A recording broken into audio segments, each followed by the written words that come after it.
Salem, stop that. Okay. I know I just like made a video, but I felt like making two at the same time while I'm thinking about it. So, I'm not Wiccan. I'm agnostic. But I still like need like spiritual kind of outlets. And so, hence like, the witchy stuff. And so like I have different stuff that I do. But one of the things I'm thinking about is, okay, so I want to celebrate like all of the holidays, like Yule and Lunasa and especially Samhain. Love Halloween. But some of those are, I thought at least, some of those were like completely like a Wiccan thing, like Imbolc, Beltane, and there's one more. I can't think of it. What is it? I don't know. I'll think of it later. But basically, the ones that aren't the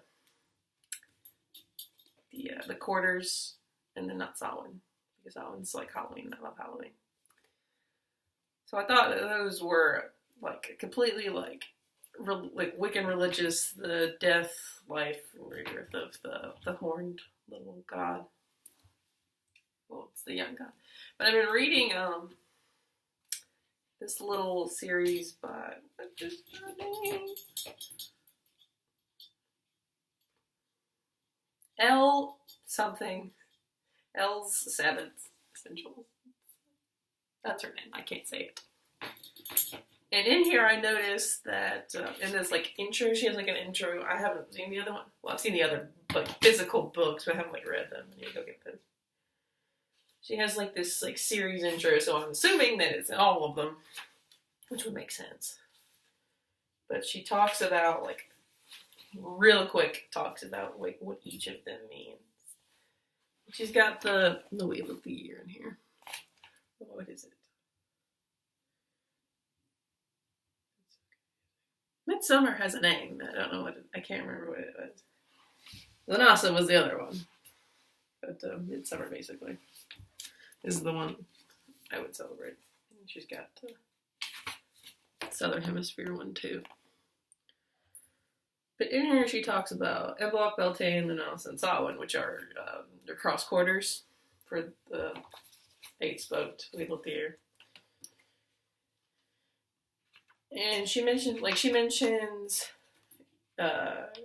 neo-pagan traditions and like with some of the other ones, like the Holly and the Oak King constantly battling on Yule and Midsummer, and which I actually found out today. I didn't realize because I'm like never here.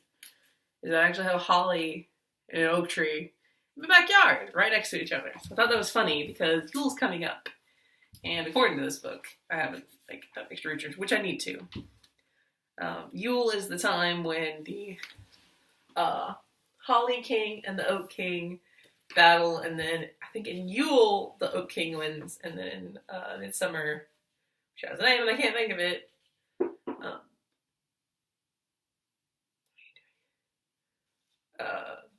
The Holly King wins in summer. And anyway, she talks about the cross quarters and that they actually do have like I'm gonna set this word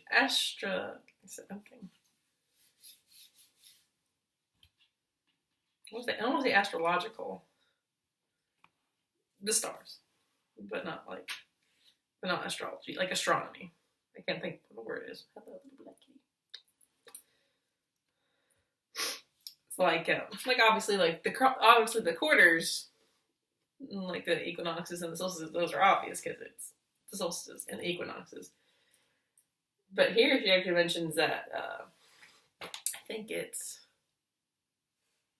Lammas. That's like the beginning of the harvest, and so you bake bread. To me, I just thought that was part of like it was like a religious like thing for Wiccans, which I wouldn't do because I'm not Wiccan. Not that I have anything against Wicca, just not for me. but yeah, like here at Embolk, the ground is just starting to thaw, so it'd be like the beginning of warmer weather in spring.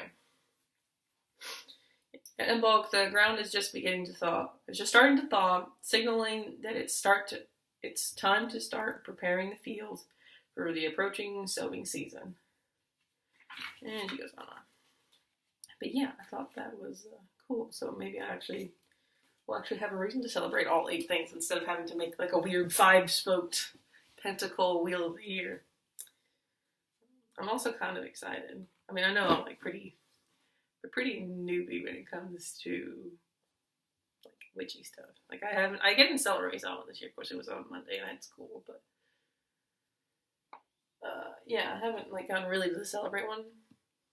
So, but I want to start like I'm thinking of starting like some new traditions. Like for Yule, I started making it, and I'm horrible at heads, but I was making a Yule doll. That's what I called it. And basically, what I was thinking of making that is it's like a woman in like a pretty wintry kind of dress, but basically she's a candle holder, and I'm making mine out of polymer clay, so it actually can hold a candle. And she would be like lighting the way for spring, which means that's kind of like part of the reason we celebrate Yule on winter solstice is because this is sorry, I cannot keep my thoughts straight ever. This is like it's the longest night of the year, and so you're looking forward to longer days and warmer weather, even though most places the harshest weather, even here in Florida, the harshest weather is not during December, like the coldest. It's like the first 2 weeks of January, which at that point you're almost in Embolk, I think. Well, that's the next month, but you get the point. But yeah, I thought that would be cool. So yeah, I don't know, we'll see. Stop playing with her tail. Crazy cat.